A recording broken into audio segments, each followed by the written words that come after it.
Okay, love you. Okay. Love you. Let's do it, guys. Woo-woo. Monday morning. You want me to kick it off or you want to? You got it. Okay.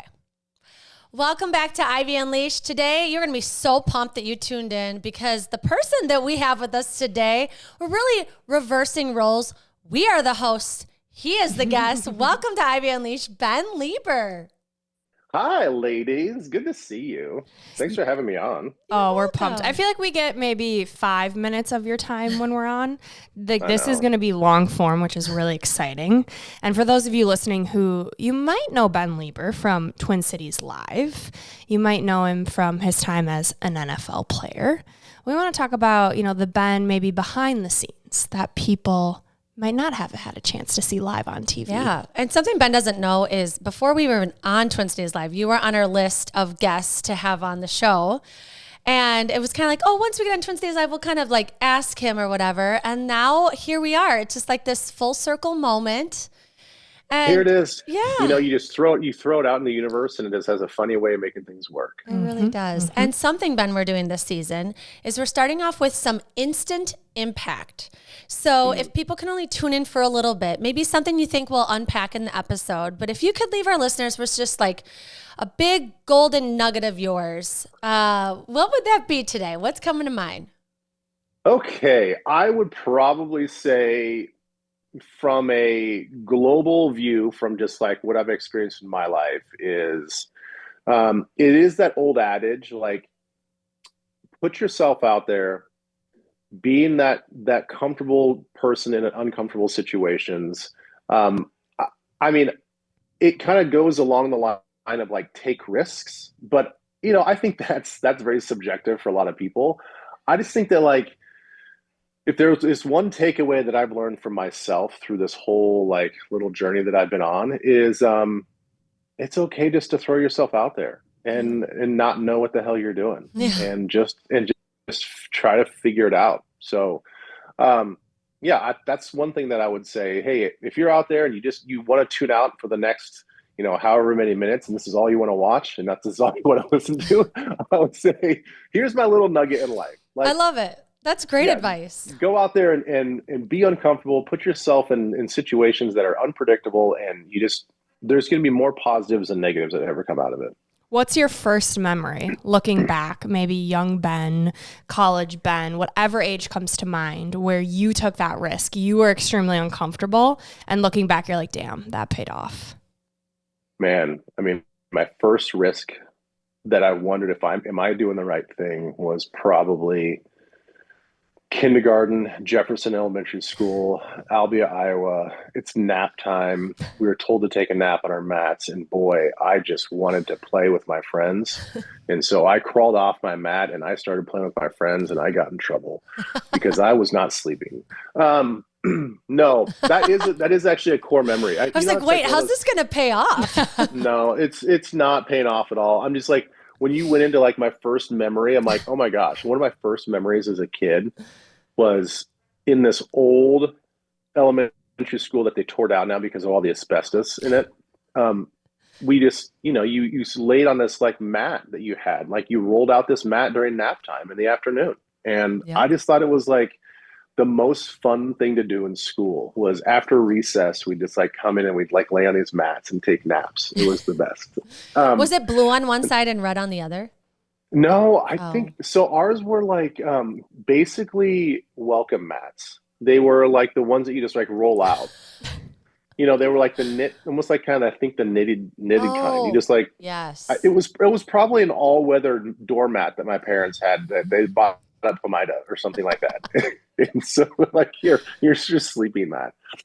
In all seriousness, I would say that the leap from high school to college, and it doesn't sound like it's that big of a deal because I had a college scholarship. It was a goal of mine to get a D1 scholarship. I got it. So it's like, well, what could be so frightening about that? I think, looking back, I got to keep in mind that when I grew up in a small town and now this point in time in my life in South Dakota, I don't think a lot of people were encouraged to leave. It was very much the small town mentality of like, no, you stay here, you go to school locally, you stay close. You might go to Sioux Falls for school, but you come back and like, there wasn't a support system I felt like at the time where it's like, hey, no, go out and explore the world. We kind of thought that this was our own world, and what could be better than that? Um, so I packed up my car a week after graduation and I left. I drove down to Kansas State and I said, I want to get ahead in football. I want to get ahead in the college life. And so I just basically threw myself out there and I ended up rooming with an older veteran. He had a room open for the summertime before the dorms were open. And me and another freshman roomed with him. And it was scary and fun and exciting, and I didn't know what I was doing on a day-to-day basis. And, I left everything that I ever knew that was comfortable and left them behind and just kind of did my own thing. So that was probably the biggest leap that I've, as far as my earliest memory. Yeah. I think too, just thinking of the everyday listener, it feels like you're doing something wrong when you have that uncomfortable feeling sometimes, because it doesn't feel good in your body to be that uncomfortable or to take that risk. And so sometimes you have to remind yourself what's on the other side of the risk, what's on the other side of feeling uncomfortable. I mean, every time we have come into Twin Cities Live, we're nervous and we're like, like, should we be doing this? But then it's like, once you get yourself comfortable putting yourself out there, it's vulnerable to do it, but it always pays off. You learn something, or you grow, or you realize how strong you are. You realize something about yourself, and you're more resilient, I think, than people think. And I think people get in their own little world and bubbles, and it's strange to get out. And you, I'm sure, had a lot of friends that didn't leave, and you were probably the black sheep that's like, okay, not only am I not going to like stay here, I'm also not going to spend the summer here. I'm getting out of here now and I'm going to get ahead of the game. So that's really cool that you decided to do that. And then to be with a veteran. So how did that play into your football experience? It was great because the guy that I lived with, he was starting linebacker on the team. Very good. I think he already had some all conference honors at that point in time. So he was kind of a big deal. And he just happened to have his two roommates were non-football players, and they went home for the summertime. And so he had two extra rooms, and it was honestly a great decision to just like fall in with him as far as being a roommate, because I got to see him train every day. Like we would all train together. And I'm like, oh, so this is what it looks like to be an all-conference linebacker, to be really good at your position. Like this is the sort of time and energy that you got to put into it. When we're talking in June, and we're not kicking the ball off to the regular season until the end of August, and this is how hard he's working in June. So, and then from him, I got to meet, really get into the inner circle with some of the other veterans, and so I think from a social standpoint, it was a great decision. And I think to your point, Andrea, that sometimes we take these uncomfortable decisions, and in our own stupid brains, like we think the outcome is going to be like this big scary monster. It's like, oh my gosh, it's like the boogeyman's on the other side of this thing that we're doing. And more often than not, there might be some hiccups, but it's never as bad as you think. It's never going to be as scary or as bad. So I think that is our own brain sometimes, like leading us down this path that you got to, through experience, you just got to fight back and realize that, like, no, it's going to be a lot more positives than negatives on the other side. Mm-hmm. Yeah. This also speaks to the importance of role models and mentors. You speak about that guy that you roomed with and then the social circle he put you in. And yet it also takes some grit and confidence. Do you feel like you always had that grit or confidence, or it was where did that come from? I'm curious. No, I think, it's hard to label yourself in that way. For a long time, it was just survival. It was just what can I do to make sure that I not only get through the day, but somehow thrive in this day and learn something from this day rather than just existing and kind of going through the motions. I think that through fear, honestly, was like kind of what propelled me. Like I really tried to live up to this idea that I'm getting a college scholarship, I'm getting my education paid for. Um, there is an obligation.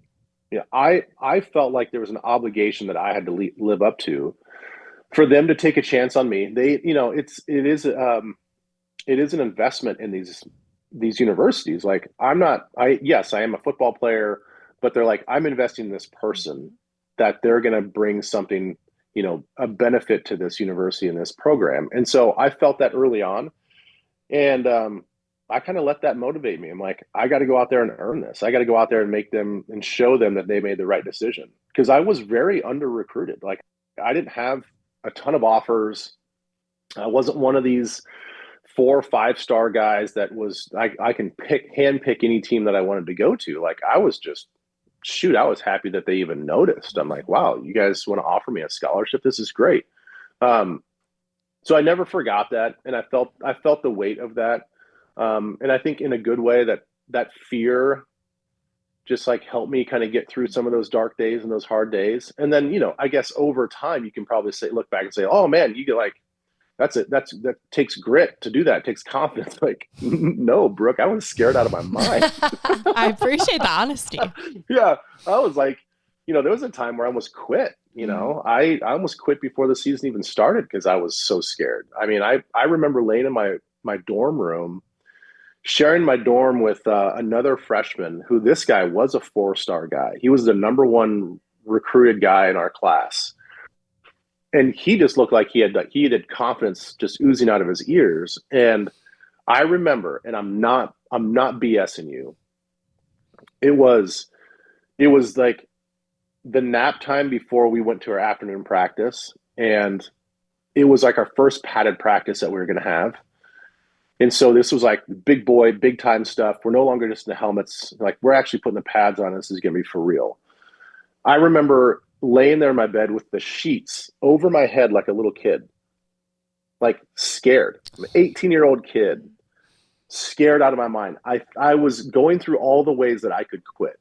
Like, okay, so how am I going to do this? So I just walk into the coach's office and just say, I'm going to quit. How am I going to tell my parents? When am I going to pack my stuff up? Like I went through the whole thing because I was terrified of like what lay on the other side. Why'd you stay? Because I had a roommate that when his alarm went off and he walked out the door, I was like, well, shoot, I should probably follow him. Like, I mean, it really was like, it's like our alarms went off and like kind of snapped me back to reality. And I was like, all right, I guess I'm just going to like follow his lead and just walk out the door. Yeah. And then I go to practice and I'm like, okay, I got through that day. That wasn't that bad. And then one day led to another. So yeah, but it was scary times. I think about grit too as a football player and how a lot of football players' stories are they came from nothing. They didn't have any family helping them. They had, that's the chip on their shoulder and they use it to motivate themselves. And you kind of had a different story where you had good family values and the scholarship. And I'm curious kind of how that played into your relationship and like your value that you felt like you brought compared to people with a completely different story on your team. That is such a good question because I think you hit it right on the head that you can use life's shortcomings and really use that for motivation. And that stuff is inspiring for a lot of people when you hear some of these stories. But that honestly went through my head too, was what? I'm not like running from anything. I'm not running from a past. I'm not running from an abusive family. I'm not running from a broken home. None of that stuff. I had a great upbringing. My parents worked their asses off and my parents are still together. My dad was my high school principal. I have 2 older brothers that were super supportive. I have a younger sister that was really supportive. Like, I'm like, I got nothing, guys. Like I got all these other guys in the locker room are coming from these places, kind of dark places. And I'm like, man, I get it. I get that football is like an outlet for you. Football is never really an outlet for me. So that is one thing too. I did kind of have to chew on that for a while and be like, what is my motivation? Mm-hmm. I'm not running from anything. I'm not, it's not one of those things where I feel like this is my only out. I felt like I was educated enough to where I could get an education, I could go work a job, I can be successful with or without football. So to your point, like why put myself through this? And I don't really know the answer to that. I think the one thing that I really, really enjoy about myself is the personal challenge every single day. Because people only see, that we play, 12, 13 games in college and now 17 games in the NFL. But the daily, like, challenging of yourself and the daily improvement and every day you're setting a personal goal for yourself. And I freaking love that. Like I miss that more than anything when it comes to just the game itself. I don't miss Sundays. I don't miss waking up on Mondays and feeling like crap. But man, I miss the preparation. I miss, sitting down at night knowing like, okay, tomorrow we're going to be doing this and I've got to get better with my footwork on this pass drop and I got to do a better job with my handwork on this. And I've got like, I loved setting those like little individual goals every day. And I certainly did that at K-State when I was young. Mm-hmm. It's an evolution. You're constantly setting goals. You're constantly growing. I also think about the camaraderie, the game yesterday, the Olympics, the USA team, like that had to light something within you and make you miss the camaraderie of sports, I'm sure. Yeah. It's so good to see both. Everybody, that's the one thing I love about team sports, because it does take everybody. And yeah, I definitely think that Canada had the upper hand, but it's a team sport. They couldn't get past our goalie, and our goalie was out of his mind. And then we made just enough plays to win the game. And it's like, it takes everybody involved, and what a celebration. And you're right, Brooke. It's, I do miss those moments. You miss those bus rides going back to the airport. You miss, being in the locker room with those guys celebrating certain wins but yeah, like I said, though, what comes with that is rolling out of bed, feeling terrible the next day, trying to figure out how you can get your body to practice on a Wednesday, after a game. But yeah, every player, whether you're an individual sport or not, you miss the camaraderie, you miss the people that kind of got you there. So, but that's not to say though, Twin Cities Live is quite the team. We celebrate our wins and we have to chew on our losses as well. But no, it is fun to be in that environment too, where it does feel like a team. Yeah. It's fun to kind of watch your pivots and we're just getting started. You're in college, then you're going to pivot to NFL, then you're going to pivot into media and parenthood, lots of different pivots. What was it like? What was that transition? Or when were you like, I'm definitely going to go into the NFL. This is like for sure. Cause it sounds like going into college, you weren't super confident that might be a thing. It's like, oh, this team actually wants me. And then you end up in the NFL. Like, how does that happen? Yeah, no, you're right. The whole thing was kind of an evolution. So it took me a while, probably my first season and beyond, to like really feel like I belong. Like, okay, I can play with these guys, and this isn't like the big, bad, scary thing that I thought it was. And then it was just probably watching the upperclassmen that I become friends with. I saw a number of those guys get drafted in the NFL, and I'm like, well, if those guys can get drafted, I feel like I'm on par with some of those guys. And then, all the way through along the way, you might pick up an award or an accolade, or you might get recognition from the conference or whatever. And that just kind of boosts your spirits of like, okay, yeah, I'm on this track. I think it was when I started hearing from agents my junior year, just like, hey, this is who we are. If you're looking at the NFL, keep us in mind. And it was like, oh, okay. The NFL is probably a realization. I didn't really care about what round I was going to get selected. I just wanted an opportunity. That's got to be wild though, Ben. You're like this from this small town, and then you have agents reaching out to you. Like, I know it's a progression, but that's got to be wild. How old were you when you were little and you were like, football's my thing? And then all of a Oh sudden, my gosh. Well, that's the other part of it. Like I never dreamed about playing in the NFL. Like my dream was to fly military jets and maybe be an astronaut. I mean, that was like I I was real close to going to Air Force Academy to play football. I really saw myself doing that more than anything else than like the NFL dream. Again, small town Iowa, small town South Dakota. I don't think that I never went to an NFL game. I think as a kid, I'd never been to an NFL game. Um, we watched it on TV. I mean, we loved it. I mean, we're like all the other kids out there. We loved watching it. But did I think it was a reality for me? No, because there was nobody around me that like made it. yeah. It didn't even seem like it was a possibility. So it's like, why even? I didn't even dream about it ever. It shows when you put yourself in those rooms, your belief in yourself and what you're capable of is naturally extended. And then you're putting the work into growing and becoming a better athlete. So you're putting that personal and professional development into place. The one thing that I will say that worked for me, it doesn't work for everybody this way, but some people set goals and they say, this is what I want to be 5 years from now. And that's great. I think it's like one of those things, like everybody needs to have big goals. I think sometimes we trip over the everyday trying to get to that goal because that's all we can think about. If I was a senior in high school and I said I want to play in the NFL, knowing myself, I think I would have fixated on that so much that I wouldn't even know how to put the work in on the everyday. And so I kind of look at it like if I'm running a 100-meter dash, and all I concentrated on was just crossing the finish line and crossing and breaking the tape, I think I would forget how to get out of the blocks.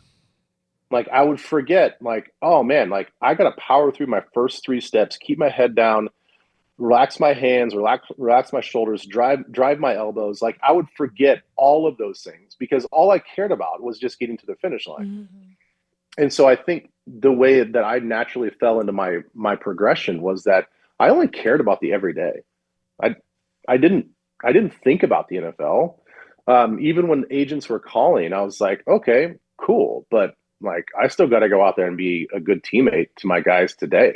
I still have to go out there and we got a conditioning test tomorrow that I think I'm gonna probably puke on.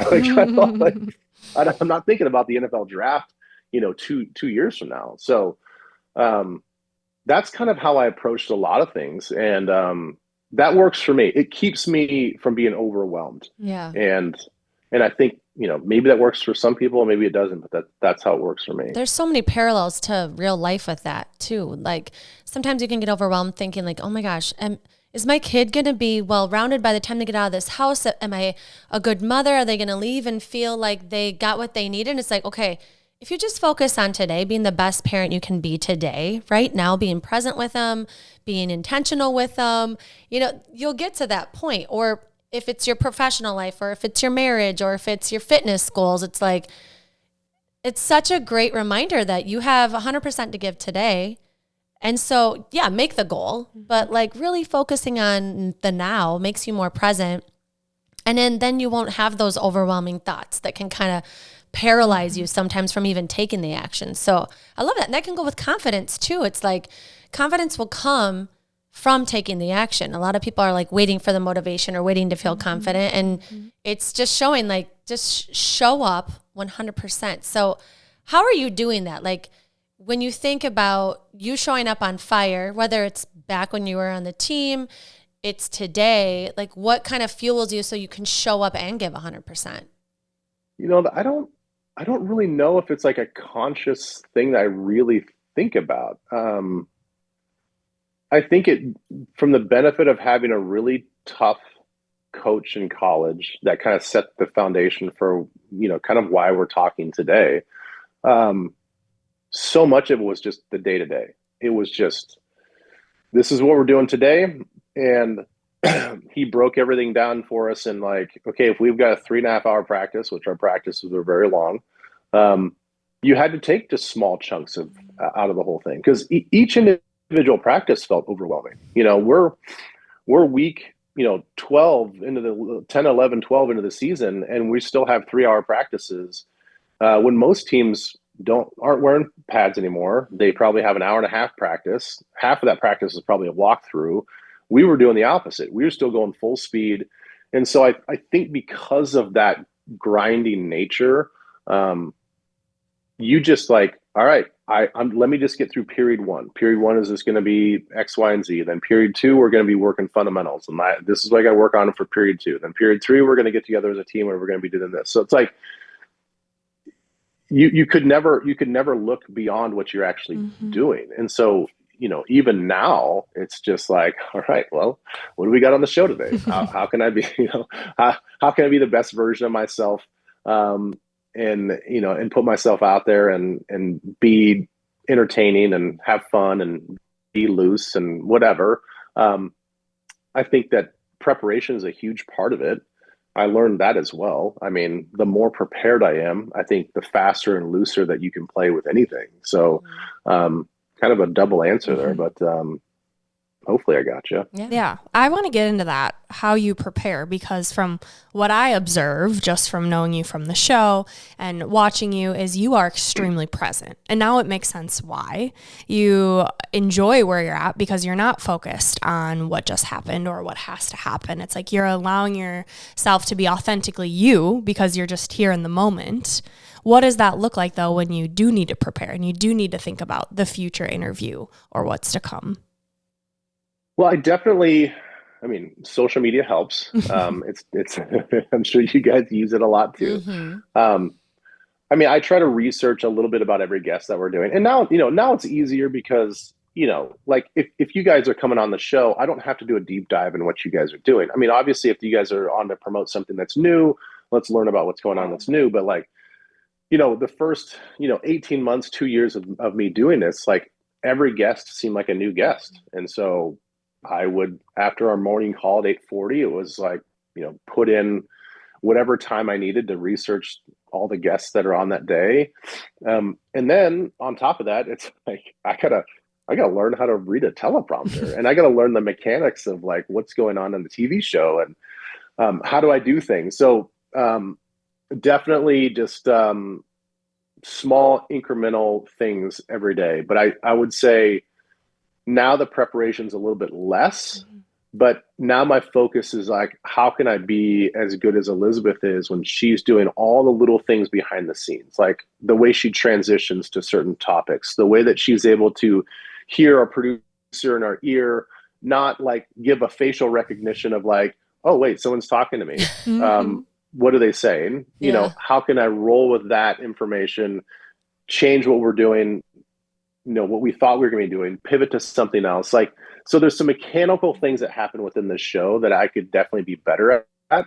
And so I just try to watch and learn and, try to implement it as much as I can.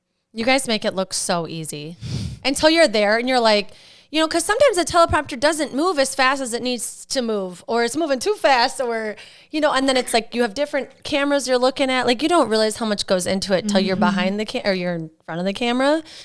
And you guys make it just seem so easy. And I think until you like really experience it, you're like, oh my gosh, these guys are brilliant.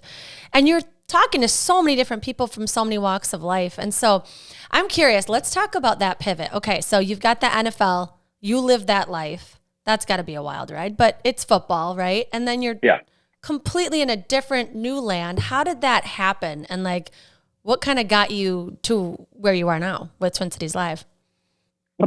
Well, I'll try to keep it short. So about a year before I was done playing, I knew like every player knows that their career is going to be coming to an end. So you start thinking about what you can do in post-career. The NFL does a great job with offering a lot of, internships, different little things here and there, just kind of pique your interest in the life after football. Well, one of the things I did was a broadcast boot camp. And so I went out to NFL Films in Mount Laurel, New Jersey, and they basically put all of us players that signed up into this truly a media boot camp of here's what it feels like to be a play-by-play guy, a color analyst, a desk analyst, an anchor, a news reporter, a sports reporter. So it's like they do all this stuff, and then they have a bunch of the bigwigs from these networks come in and they watch your film. And then they break you down kind of like we get broken down watching film with our teammates. They put us in a big auditorium and they basically critique how we did like that day doing the various tasks. I found that super fascinating. I was like, this is really fun. It's a good way to stay close to the game and not have to be a coach or work in the front office where I'm spending 80 hours a week there, 365. And it's just like all encompassing. I get to have a life and be around football. So that's where I started to focus a lot of my attention, was just like, okay, I want to be doing media stuff. And so when I got done playing, I just reached out to everybody that I knew. Where can I get reps? How can I get in front of a microphone or a camera for free? I didn't get paid for probably 2 or 3 years. I just did everything for free. And I knew that was important just to get repetition. So KFN was great. Chad Abbott has been, probably my number one fan. He's gotten me so many opportunities just to be in front of the microphone on that station, along with all the contacts that he has. And then through that, I reached out to Michelle Tafoya's agent. And Michelle, she helped me out, hugely when I was just coming out.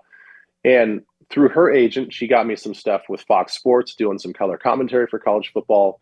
So then I worked college football for 6 or 7 years. Working my way up. I was doing high school football for Fox, and then I started doing all the major conferences for Fox. And I thought that was it. I'm like, okay, well, this is just what I'm going to be doing. And then I had no idea that Steve Patterson was going to walk away. I had no idea that he was going to retire on Twin Cities Live. They had asked me to fill in host years and years and years ago, just to get reps and stuff. And then he took that job. He did it for 7 years. I didn't know that he was going to retire because I myself wasn't watching the show. And then when he stepped away, they needed some fill-in hosts as well. And so they called me back. I didn't know I was auditioning. It wasn't even on my radar. I did that a couple times. And then Elizabeth calls me and says like, hey, you want to grab coffee one day? I'm like, sure. And then we're sitting down at coffee and she's like, what do you think about doing this job like full time? I was like, what? like lifestyle, like be your co-host? And she's like, yeah. I'm like, I don't know. Like the whole thing was like, I don't know. Like I'm a football guy, right? I just kind of pigeonholed myself into this world where I'm like a football guy. And then I really talked about it. My wife and I talked about it, and she really kind of pushed me to do it. And so I said yes, and here we are. Crazy. Yeah, that's a whole new world. But you're still doing football stuff too. So you've got that mix. Yeah. And you've got 3 kids. And so you're balancing that Twin Cities Live life. And I feel like it's cool to think about your journey and think about what your kids have seen and watched. They're watching you pivot in the midst of all of this. And they don't care, right? I bet they care more than you think. They care more than you think. Most kids don't care what their parents do for a living. But it seems like you do a good job of, taking the time to go on the vacations with your family and be at their sporting things. And then you've got Twin Cities Live, and then you're traveling for football. I mean, it's a lot. It's a lot. I mean, I have 3 kids too, and I am not traveling all over for these football games in London and then whatever. So how's that balance for you? Like, is your head ever spinning like absolute, you feel like overwhelmed, what is going on? Or are you like, no, I've got my system in place. Life is good. And 99% of the time I got this. No, I mean, like 10% of the time I got this, and 90% of the time, we're thinking like, what the hell are we doing? And how are we going to pull this off? I think one of the benefits is that I never, because of the college football and because I was starting to do more stuff with the Vikings and on the radio station, I never took a break. So I retired in 2011. That was my last season. And then by that 2012 season, when I officially retired, I went right into it. So my wife and I never had a moment or a season or two to feel like, oh, this is what normal life is, and she's been with me. We met in college. And so she's known that like the football season, the bulk of the fall and the winter was just football, and it's weekends away and all that stuff. So I think thankfully the transition was easier because we're both just in that mindset of here comes football season, and here we just got to ramp up and we just got to do this thing. Now, when Twin Cities Live came along and I didn't give up football, which I hopefully never have to give up football, that became more interesting because, as you said, like with the 3 kids and they get more activities and stuff like that, I just, we struggle to keep our heads above water like everybody else. I don't think there's any sort of there's no magic formula. It's about, we try to communicate as much as we can. Yes, it sucks that sometimes it becomes like you feel like it's a business and you're like, okay, well, we got to like sit down and like really look at this calendar and we got to like figure this out. And like, you just got to get the nuts and bolts taken care of. And it's like, okay, well, when can we find time to like go out, or when can we do this? When can we socialize? I mean, we struggle with that as much as everybody else, but we also know that we got a finite point of time where we get the kids at home. My daughter's graduating high school in this spring, and then she's off to college. So like, we're already seeing like how fast this can go. Yeah. And so I think that, we're kind of in that, like, let's pull the reins back and let's stop accelerating life and, keep the kids at home as long as possible. But, that's impossible to do. Yeah. You also are very into your health and holistic wellness. And I'm just thinking about the stress of travel and juggling multiple jobs and being a dad and a husband. How do you make the time to take care of you with all of the things you're juggling? Man, I just wish that I could do a better job with that, honestly. We were talking about this on the show the other day, because we had a free for all Friday where the viewers ask us questions, and one of the viewers asked like how often I work out, and I said only 3 times a week. And even Elizabeth was like, "Really? That's it?" And I'm like, "That's about all the time I have." I wish I could do more. I certainly did better when I was playing, and I did better when my kids were younger. But no, I mean, I think, as you two both know, I think for me, what has worked out the most is just watching my inputs. If I take care of my inputs and what I put in my body, then I don't feel like I have to strain so much on the outputs. And that's really, really helped. If I can be pretty self-disciplined when it comes to what I put in my body. So that way I don't stress out when I'm like, hey, there might be a time where like I get one workout in this whole week, and I may not even get into zone 2 the whole week, and yeah, it gives me a little anxiety when that happens, but I'm not packing on the pounds because I know that like I'm taking care of myself and what I put in my body. So that's definitely helped. If I didn't have that discipline, I think it'd be way worse off not getting in the gym as much. Did I read that you're gluten dairy free? Like Brooke, are you guys gluten free people? I'm gluten free, not dairy free, because Okay. I could never give up cheese. That would be an impossibility. How do you do that on the show when people are bringing in food all the time? Well, thankfully, my wheat allergy that I was diagnosed with, it's reached a point where like it's an accumulation. It's not necessarily I have a bite and I have a reaction.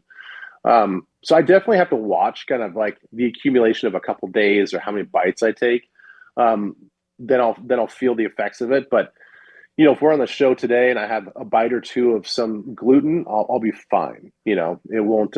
But there was a time, and the whole reason why I had to be this way is because I had some very, very serious reactions. I had to get EpiPenned at practice one day because my throat was closing up.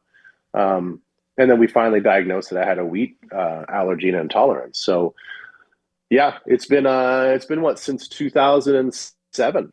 I think I've been gluten-free since 2007. So it definitely helps being gluten-free and not getting some workouts. I mean, you guys hang out at the state fair for like a month straight. So I bet that time's probably pretty tricky for you.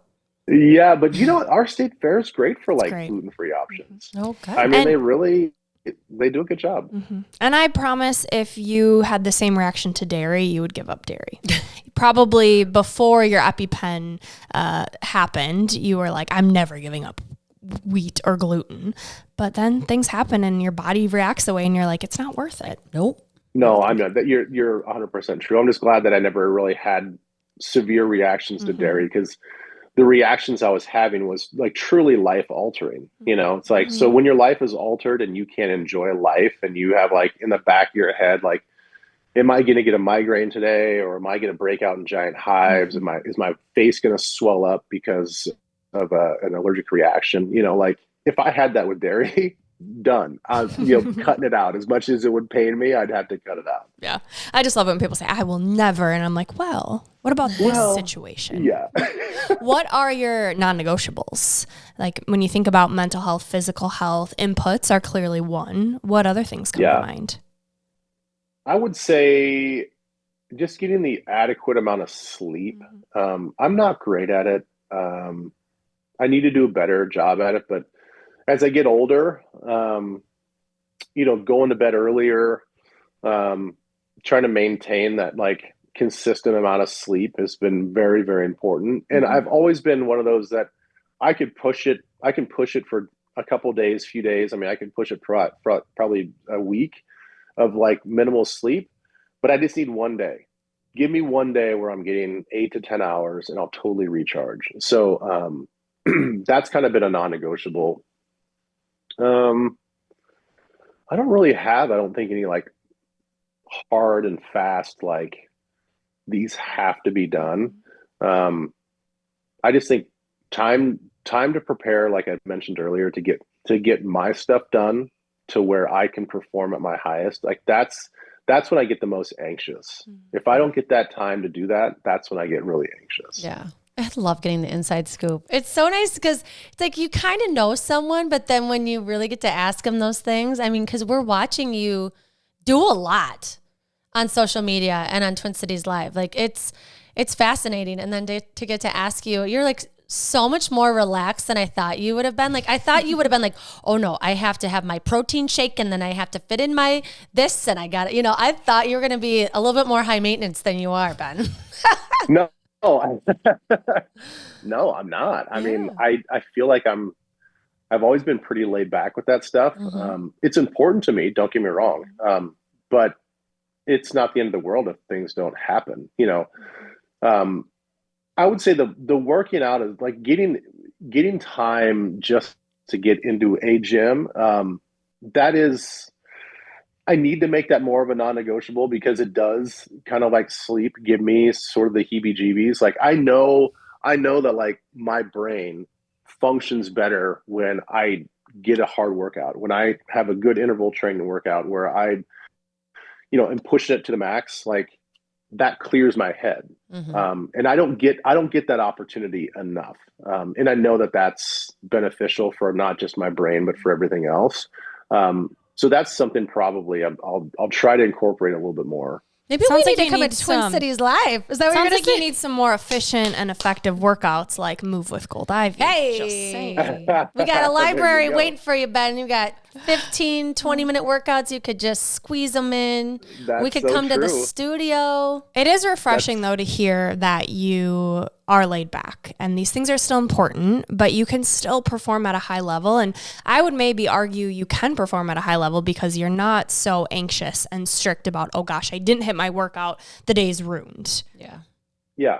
No, I feel like we've, through just like life and maturity and stuff. I mean, don't get me wrong. There were times where I would get, when I was playing, I was definitely way more regimented because I felt like, listen, I've got, when I played, I have 16 Sundays to perform, 16 opportunities in the course of a year to make or break my year or my career. So I was definitely more tight, and more rigid about a routine and like, this is what I got to be doing. Like, I got to do this. I've got to do this modality. I've got to do this extra stretching. I get like whatever I can just to get myself ready for Sundays. But now that I'm not in that world, I realize I can take a deep breath. Like life is going to be okay. Like my job these days are not so much about my physical stuff, now it's more mental. So, I can kind of skip some of the physical things. That's not going to make or break whether I have a good day on the radio or TV or not. Yeah, I love that. It's a great perspective. Okay, Ben, we have 3 segments of the show, but before we jump into them, I know people want to follow you. They probably already follow you, but if they don't know where to follow you, can you tell people where to find you and follow you on socials? Sure. Thank you. On X/Twitter, I'm at Nacho Leber. And then on Instagram, I'm at Ben Leber Official. And Facebook, I don't engage on Facebook. So I have 2 pages, but I never use them. So you could probably search for me. I'm there. I will not follow you back because I don't engage on Facebook. It's really just a research tool for me that I can go on there and find people, places, and companies. But I find it kind of exhausting to be on using all three at the same time. Yeah. It's kind of better for your mental health, we found. Yeah. Pick So no one TikTok, or few. no Snapchat. Twin Cities virtually no Live. Facebook. Twin Cities Live. Yes, also on Twin Cities Live as far as watching the day to day, 3 p.m. to 4:30 p.m. Channel 5, and then you can listen to me on Mondays and Thursdays on the Power Trip Morning Show on KFAN. Yeah. Lots of you can places. do there's an app for Twin Cities Live too, if you're not like a Minnesotan, because we've got listeners all over the world. Oh yeah, we can stream. You can watch it and stream it anywhere in the world. Yeah. You want to be plugged in? We got you. Yeah. I love it. Yeah. All right, Ben, first up is 3 gold stars. So if you could give our listeners 3 takeaways, things that you're like, yep, you follow these 3 things, life's going to be good for you. Or 3 messages you would leave with your kids. Oh. You can get as deep or as light as you want. Oh man, deep and philosophical, huh? Wherever you want to go. I'll go back to what I talked about earlier. Challenge yourself. Find a way to challenge yourself every day. Doesn't have to be, you're not moving mountains, but challenge yourself every day. This can either be point number 2 or it can be like 1B. I literally tell my kids every day before they go to a practice or a game, I ask them, what are they going to improve on? And I always think that it's important to go into every practice or game with something that you want to improve on. And I think that's appropriate for life. Like when you're walking into your office, like, what am I going to work on? What am I going to improve on today? I love like stupid little catchphrases. And so I ask my kids when I tell them that, I said, give me one word that's going to be in your head during the game. And now it could be quick. It could be fast. It could be intensity. But just give me your mantra for the day. Because I found that very helpful for me as well, that I could go into a practice and I just say hands. This whole practice, I'm just going to work on my hand usage. How do I place my hands? How do I get off a block? How do I do this? So it was a reminder of every rep, just like hands, hands, hands, hands. And so I think that that's a really important thing to do to mentally condition your brain to match with your body physically. 2, so challenge, improve. I would say be silly. The one thing that I've learned from the Power Trip Morning Show and Chris Hockey specifically is that dude does a very serious job. But he has a way of always keeping things fun, light, and silly. I don't think I'm not going to give away Chris's actual age, basically, because I don't know it. I know he's in his 50s. But here's a 50-year-old guy that always has something silly to say or do. And I think as adults, I think it's very important that all of us remember that it's fun to be silly. And I try to incorporate that on Twin Cities Live as well. Like, try not to take yourself too seriously. So however that manifests itself, whether it's silliness, whether it's you want to be a goofball, whether it's telling dad jokes, whatever it is, I think it's important to be silly. And I think it's important to, in an overall way, and I know that you guys would agree with this, and I know that we're going through this change of time in our culture, but I think being healthy is not something that's looked at as, it should be like us versus them, or the haves and the have-nots. You can take care of your health every day. Every day you can. It is important. It's not something to scoff at. It's not something to be like, oh, you're pretentious, or you're one of those person that you're so vain to care about your health. Like, no, your health is important. I don't understand why it's become such a polarizing topic. It's like, nobody likes to go to the doctor. So keep yourself out of the doctor. Like, why is it taboo to want to live long? Why is it, why do we have to like whisper that you care about your health? So I think, be proud that you are taking care of yourself, and you're working towards taking care of yourself if you've never done it before. Start making those changes today, because, who doesn't want to live to be 100 years old and enjoy life? Amen. Yeah. You can be silly and have your health. Yeah. Yeah. Some might say you might live longer being silly, or like not taking it so seriously and stressed out. Those are such great gold stars. Nice job. We got 4 gold stars in there. I love it. I was like, one was like kind of a 1B. 1B. That's fair. Yeah. Giving the people more. Of course, you'd want some extra credit. Overachiever, Ben. Okay, next segment, Unleashing Ivy. Just some surprise questions for you. Mine is based on what you just said. What are you working to improve today? Oh man. So today, to get really into the weeds. So Elizabeth Reese is on vacation. She was out on Friday. So I have a co-host, Miss Kristen Hobrick, who's one of our reporters. In those situations, what I'll be working on is like really being the one that drives the ship, because Elizabeth kind of drives the ship when we're together. But when we have co-hosts that are not normal co-hosts come in, I'm kind of the one that takes the A chair a little bit.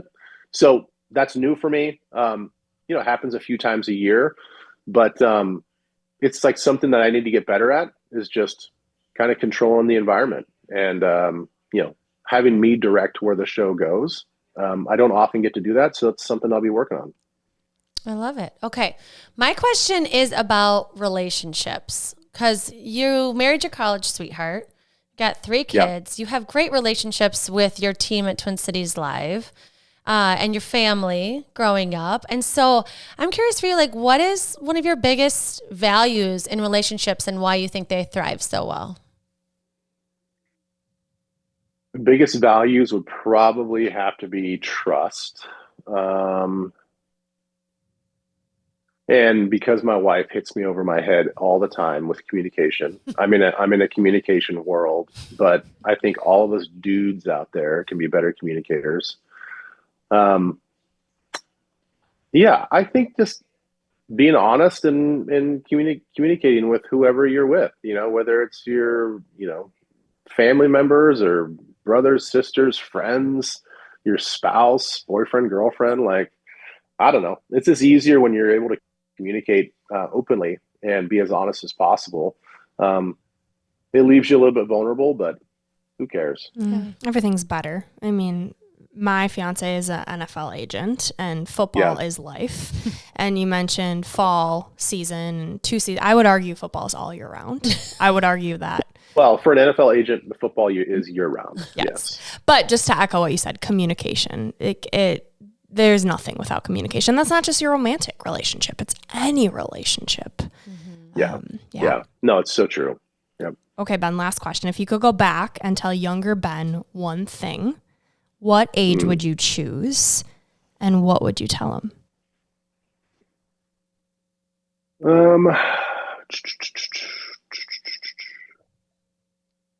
I would probably, I feel like this is a very common answer, but I would probably say that freshman year, maybe 8th grade year, really, really understand that other people's opinions don't really matter. They matter, but they don't really matter. I think that all of us as teenagers probably go through life very self-conscious. And I was probably no exception to that rule. I mean, I was as self-conscious as I think everybody else. I think it really holds you back. I mean, I think that we waste so much energy thinking about what people think about us, rather than just going out there and just like having your best day, So, thankfully I haven't had to like really sit down and tell my kids that, because I think that we also don't understand what that means. Mm-hmm. So I try to check myself on that. I'm not trying to be the wise old owl all the time, because they just roll their eyes at me anyway. But I think if I could, and I could go back and talk to myself and say like, hey, your 47-year-old self is basically harking back at you. You better listen up. That'd probably be it. I love it. Oh, this has been so fun to get to know you, Ben. You are such a great guy, which it's like you kind of know it, but then to really learn your journey, your story, and what helps you be the person you are. Thanks for letting us in today. This was awesome. You gave so many, even in your story, you might not even realize it, but you're giving so many life lessons just talking about how you walked through your experiences. Like, I feel really inspired and motivated, and it's making me just think about like your gold stars, like challenge yourself, think about how you want to improve, get a little bit more specific, because then that's how you really excel, caring less about what people think. Like, I'm so happy we sat down today. I'm just so grateful. So thank you for joining us and sharing your life with us today. Oh my gosh, you guys are so welcome. You guys are great interviewers. You really are. I mean, multiple times I had to stop and think, I'm like, wow, how would I answer that? So I appreciate that. Yeah. I mean, this was really fun. It's good to see you guys on the other side of this as well. As you guys kind of mentioned that normally when you're on our show, we're flipping the roles here. Yeah.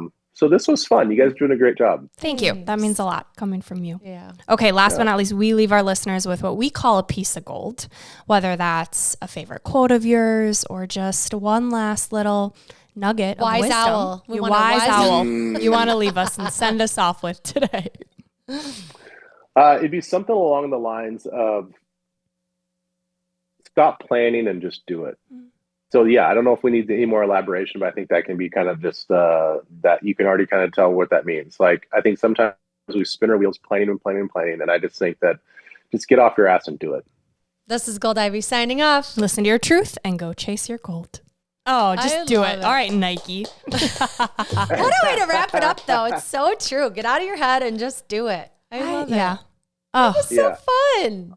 Have you guys? I'm sure you guys have been to like these I don't know, like these seminars or whatever. And like every speaker that gets up, it's like, here's what I want you to do. I want you to plan to do this, and I want you to prepare to do that. And I'm like, who's actually up there saying that, like, get off your ass and do it? Like, nobody's actually like challenging these people just to get up and do it. It's like, hey, put this on a piece of paper or put this on your vision board. And like, how about the hours that you spend making your vision board, you actually put it in motion? Yeah. It's like the people that talk about that, the reading and all the personal development work, it's actually just procrastination. Yeah. Right. Like you're doing I feel that like so we do a really action. good job of procrastinating when it should just be like, all right, I get it. Like, I know that you want to go over here. Now just start going there. Yeah. Like, start your walk. Start taking steps.